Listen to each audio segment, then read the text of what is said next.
suivirent ce que les diables racontent contre le règne de Sulayman, alors que Sulayman n'a jamais été mécréant, mais bien les diables.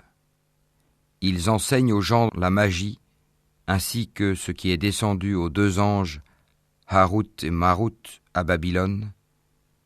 Mais ceux-ci n'enseignaient rien à personne qu'il n'ait dit d'abord, « Nous ne sommes rien qu'une tentation, ne sois pas mécréant. » Ils apprennent auprès d'eux ce qui sème la désunion entre l'homme et son épouse.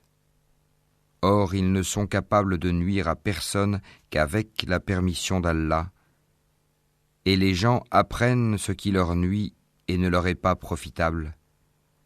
Et ils savent très certainement que celui qui acquiert ce pouvoir n'aura aucune part dans l'au-delà.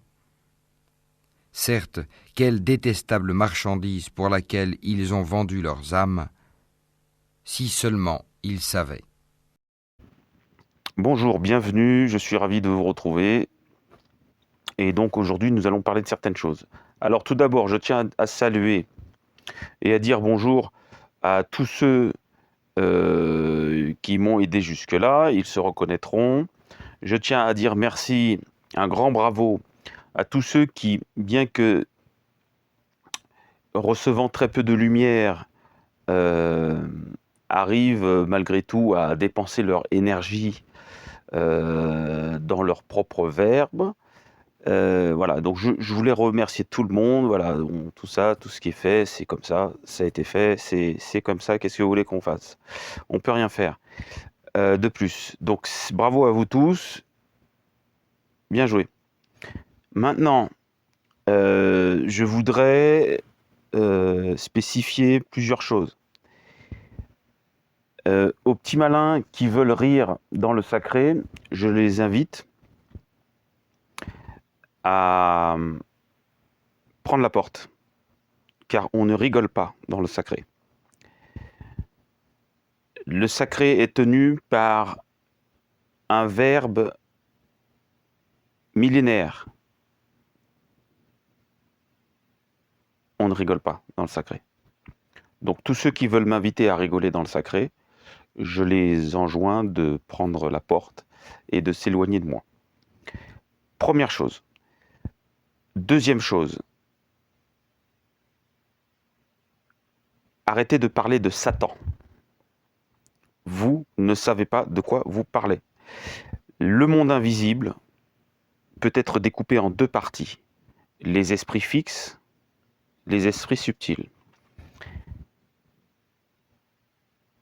La hiérarchie des esprits fixes, des mauvais esprits, des démons et des hauts anges est connue depuis la plus haute antiquité. Arrêtez de parler de Satan. Satan veut dire opposant. C'est une caractéristique du prince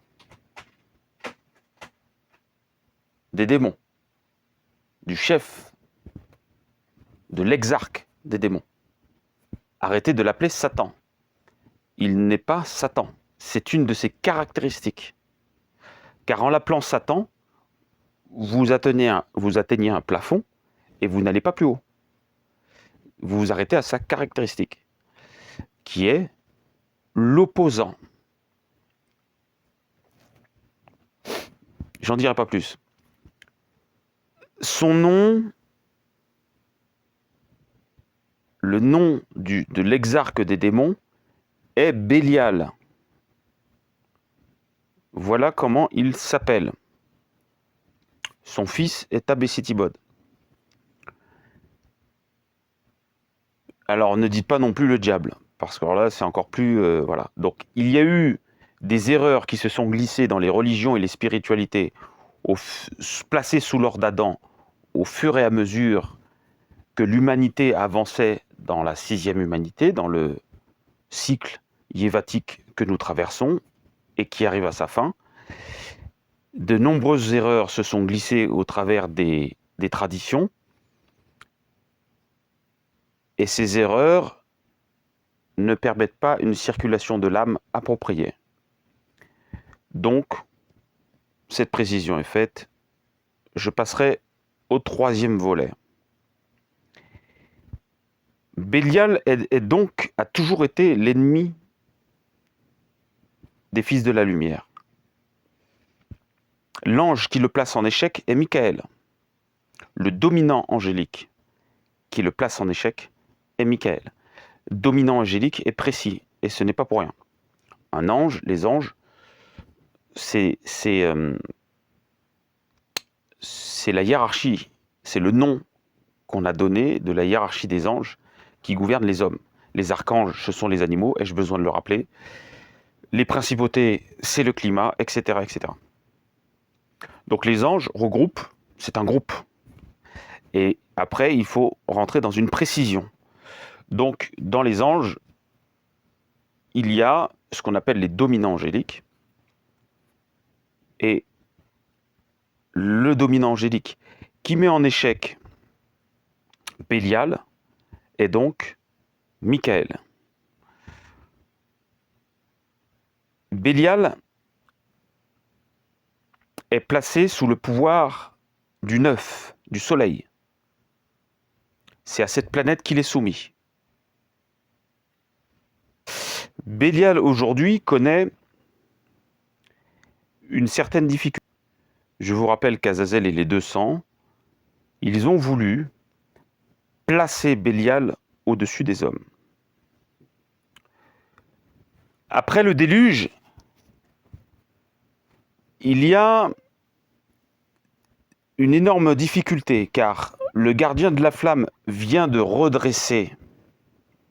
La flamme s'orientait dans une certaine direction, et au déluge, lorsque Noé et tous ceux qui sont placés sous le serment d'Adam sortent de l'arche, donc ils n'étaient pas que 8, donc lorsqu'ils sortent de l'arche, donc les survivants de cette catastrophe climatique, lorsqu'ils sortent de l'arche, la flamme a repris sa direction. Le gardien de la flamme est content, car la flamme a repris sa direction. Cette période d'avant le déluge, vous l'appelez l'Atlantide. Les Grecs l'ont appelé l'Atlantide. Mais les Grecs ont appelé ce qu'ils voulaient parce qu'ils ont eu les informations qu'on a bien voulu leur donner. Ils ne savent pas, ils n'ont pas le fin du fin. Bref, donc, sorti du déluge, le serment d'Adam reprend. Nous savions à ce moment-là que nécessairement Bélial allait chercher à reprendre le pouvoir. Et Bélial syncrétise sa force, cristallise sa force dans le personnage de Nimrod, qui, les textes nazoréens l'appellent le puissant chasseur en opposition avec l'être qui a enfanté de la terre et du ciel. Donc à ce moment-là, il se produit certaines choses. Mais vous saviez très bien que nous avions anticipé cela. Car nous ne voulons pas que la flamme revienne, change à nouveau de direction. La flamme éternelle ne doit pas changer à nouveau de direction. Donc nous avons anticipé le fait que Nimrod, qu'un homme un jour, se détourne totalement et reprenne une tradition qui existait sous l'Atlantide et cherche à en faire la promotion sur la terre auprès des autres hommes et des descendants de ceux qui vivaient après le déluge. Vous pensez bien que nous avons anticipé tout cela. Nous avons au moins 10 coups d'avance sur eux. Donc, il faut arrêter de faire les vierges éplorées qui viennent de perdre leur mari. Nous avons de la force en face de ce qui existe. Et donc, je me propose, dans les jours suivants, de monter dans la Merkaba afin de déterminer ce qui s'est passé à l'époque où Israël a commencé à se détourner de l'alliance du Sinaï. Je vais prendre quelques jours pour le faire, mais ma première intuition est que ceux aujourd'hui qui se revendiquent d'une certaine tradition babylonienne sont faibles. Peu importe ce qu'ils pratiquent, ils sont faibles car ils ne savent pas. Ils ne connaissent pas les tenants et les aboutissants. Et si vous cherchez Azazel, ne le cherchez pas dans cette direction. Azazel et les 200 ont été placés dans le Tartare.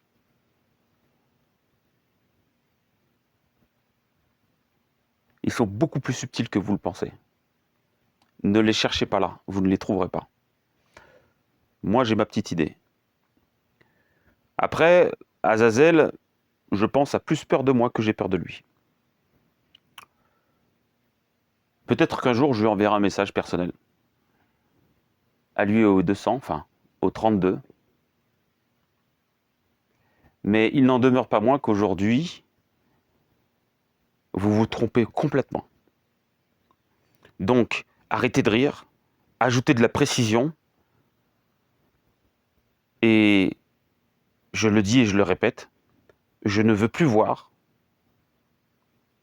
un blanc, un Européen, un descendant de Japheth, avec l'or dans ses mains, l'or d'Adam dans ses mains. J'aurais averti, il y a des portes qu'il ne faut pas ouvrir. Le verbe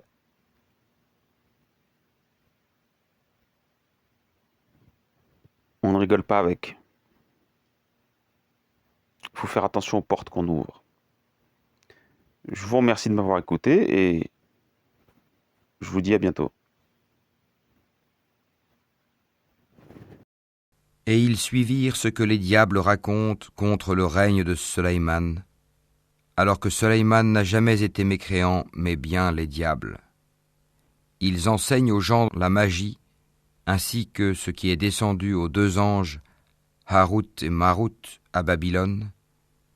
Mais ceux-ci n'enseignaient rien à personne qu'il n'ait dit d'abord, « Nous ne sommes rien qu'une tentation, ne sois pas mécréant. » Ils apprennent auprès d'eux ce qui sème la désunion entre l'homme et son épouse. Or, ils ne sont capables de nuire à personne qu'avec la permission d'Allah. Et les gens apprennent ce qui leur nuit et ne leur est pas profitable. Et ils savent très certainement que celui qui acquiert ce pouvoir n'aura aucune part dans l'au-delà. Certes, quelle détestable marchandise pour laquelle ils ont vendu leurs âmes, si seulement ils savaient.